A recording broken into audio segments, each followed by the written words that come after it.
మీ మోకాల నొప్పులకు ఎటువంటి సర్జరీ లేకుండా ఎపియాన్ పెయిన్ క్లినిక్ అందిస్తున్న అత్యాధునిక చికిత్స. మహాదేవ శ్రీమాత్రే నమః. Welcome to our channel. రేపు రాబోయే మే నెలలో ద్వాదశ రాశుల వారికి సంబంధించి గురువు యొక్క మార్పు, దీని వలన మరి మేషం నుండి మీనరాశి వరకు, మొన్నటి వరకు కూడా ఉగాది రాశి ఫలాలు, ఉగాది పంచాంగము, అంతకుముందు జనవరిలో ఈ యొక్క ఆంగ్ల సంవత్సరానికి సంబంధించినటువంటి పంచాంగాలు చెప్పినటువంటి పరిస్థితి.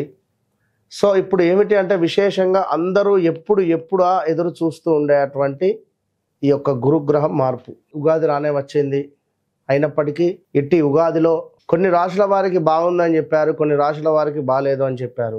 ఏవైతే బాగుంది అని చెప్పినటువంటి వారికి ఇప్పటికీ కాస్త బాగా లేని పరిస్థితి ఎదుర్కొంటూ ఉన్నారు. చాలా అంటే చాలా పెద్ద గ్రహము గురుగ్రహము.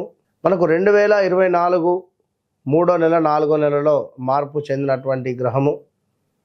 మరలా 2025లో మేలో 14వ తారీఖు రోజు తన యొక్క గమ్యాన్ని మార్చుకోబోతూ ఉన్నది. మిథునంలోకి ప్రవేశం జరగబోతూ ఉన్నది. ప్రజెంట్గా ఇప్పుడు వృషభంలో ఉండేటువంటి గురుగ్రహము మిథున రాశిలోకి ప్రవేశించబోతూ ఉన్నది. ఎట్ ద సేమ్ టైం రాహుకేతువుల మార్పు కూడా ఇదే మే నెలలో జరుగుతూ ఉన్నది.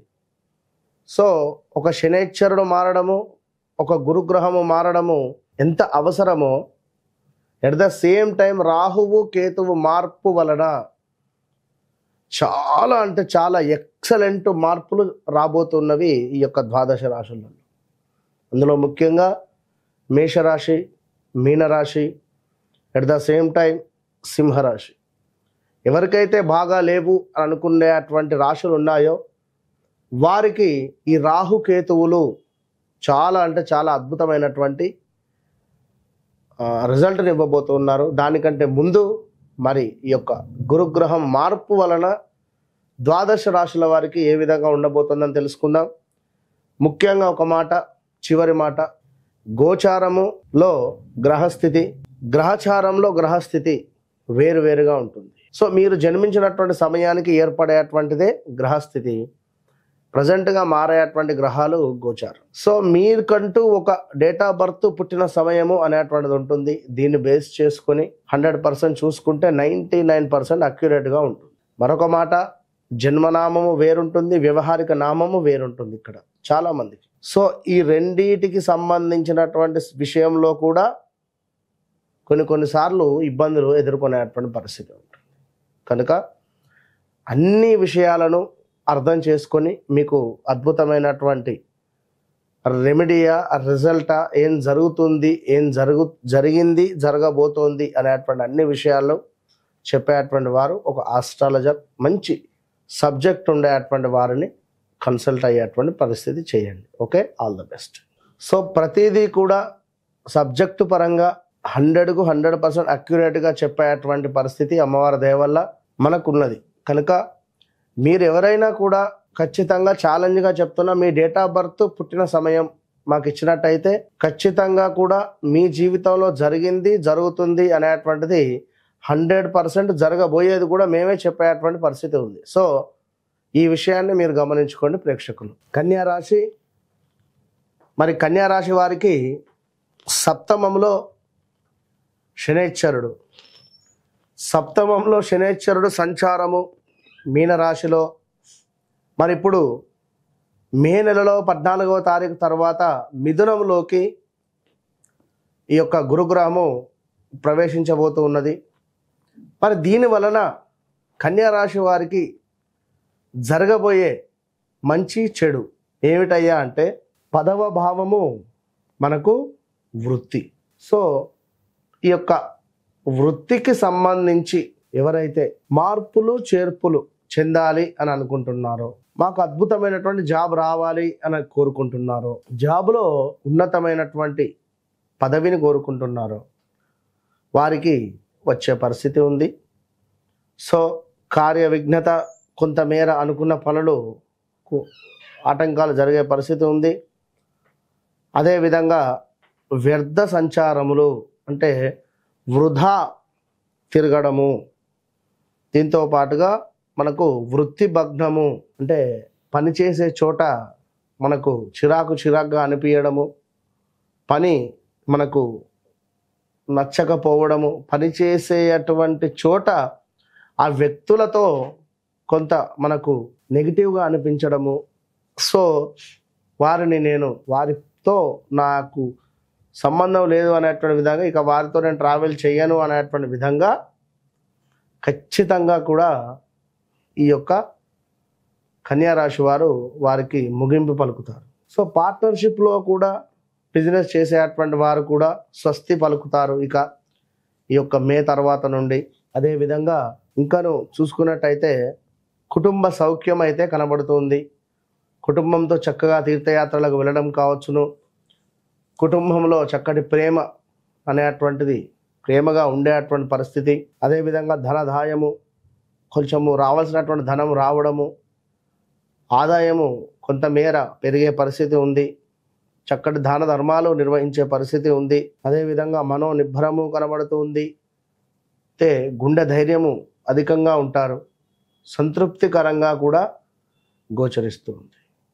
సో ఓవరాల్గా మనకు ఈ యొక్క కన్యా రాశి వారికి చూసుకున్నట్టయితే ఉద్యోగంలో మార్పిడి కనబడుతుంది. కుటుంబంతో ఆ మార్పిడి మంచిగానే ఉంది. సో కుటుంబంతో అన్యోన్యంగా ఉండేటువంటి పరిస్థితి ఉంది.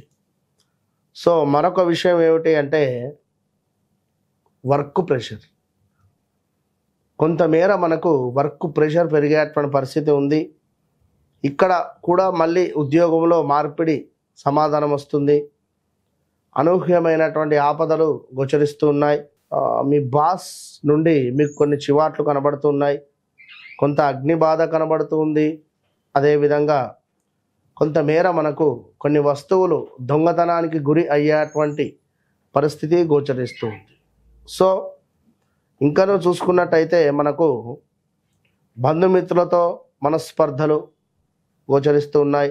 కొన్ని వస్తువులు దొంగతనానిక లేదా మనము పోగొట్టుకోవడమా, అంటే బైక్ యొక్క ఈఎంఐ కట్టక ఫైనాన్స్ వాళ్ళు గుంజుకొని పోవడము కూడా మనము వస్తువులను లాస్ అయ్యేటువంటి పరిస్థితి. సో ఓవరాల్గా కన్యా రాశి వారు తప్పకుండా చాలా జాగ్రత్తగా ఉండాలి. గురు సంబంధిత పారాయణం చేసుకోవాలి. కొంత కష్టంగా అనిపిస్తుంది పనిచేసే చోట. కొత్త జాబ్ కదా అని చెప్పి మనము సంతోషపడినప్పటికీ కొత్తగా వెళ్ళాం కదా, సో అక్కడ మళ్ళీ అందరూ పరిచయం అవ్వడం కానీ, ఆ యొక్క పరిచయాలు మనకు కొంత కొత్తగా అనిపించడము, అదేవిధంగా కొందరు మనల్ని ఒక రకంగా చూడడము, ఇలాంటివి కొన్ని మన చుట్టూ కూడా నెగిటివ్గా అనిపిస్తాయి. సో దీనివల్ల ఈ జాబ్ మానేయడమా అనేటువంటి ఆలోచన కూడా మనకు వస్తుంది. కనుక అలాంటి ఆలోచనలు ఏమీ పెట్టుకోకుండా కన్యా రాశి వారు మీకు జరగబోయేది మంచే అని అనుకోండి. జరగబోయేది మంచి మార్పే అనుకోండి. గురువు మీకు కొంతమేర అనుకూలంగానే ఉన్నాడు అనుకోండి. ఇక్కడ కన్యా రాశి వారికి ఎవరికైనా ఒకరికి భార్యాభర్తలలో హెల్త్ ప్రాబ్లం కూడా వచ్చే పరిస్థితి ఉంది. అదేవిధంగా కన్యా రాశి వారికి సంబంధించినటువంటి తల్లికి కూడా కొంతమేర ఇబ్బందికరమైనటువంటి వాతావరణం ఉంది. సో కన్యా రాశి వారికి సంబంధించి అన్నదమ్ములకు, కన్యా రాశి ఎవరైతే ఉన్నారో వారి తమ్ముళ్ళకు కానీ చెల్లెళ్ళకు కానీ కొంత స్థాన చలనాలు, ప్రదేశ మార్పులు, హెల్త్ రిలేటెడ్ ఇష్యూస్ కూడా రాబోతుంది. సో ఓవరాల్గా ఈ యొక్క కన్యా రాశి వారు ఈ యొక్క గురువు యొక్క అనుగ్రహం పొందాలి అనుకుంటే దత్తాత్రేయ స్వామి యొక్క క్షేత్రంకి వెళ్ళి ఒకరోజు అక్కడ నిద్రపోండి, చక్కగా స్నానాది కార్యక్రమాలు చేసుకోండి. ఇక్కడ కూడా మీ దగ్గరలో దత్తాత్రేయ స్వామి కానీ దక్షిణామూర్తి కానీ దేవాలయాలు ఉన్నట్టయితే ప్రతి గురువారం ఒక 9 గురువారాలు వెళ్ళండి, లేదా 12 గురువారాలు వెళ్ళండి. వెళ్ళి చక్కగా కూడా అభిషేకాది కార్యక్రమాలు చేసుకోండి, అర్చనాది కార్యక్రమాలు చేసుకోండి. ఎల్లో రంగులో ఉండేటువంటి వస్త్రాలను సమర్పించండి. ఎల్లో రంగులో ఉండేటువంటి అరటి పళ్ళను స్వామికి నివేదన చేయండి. మంచి ఫలితం ఉంటుంది. All the best.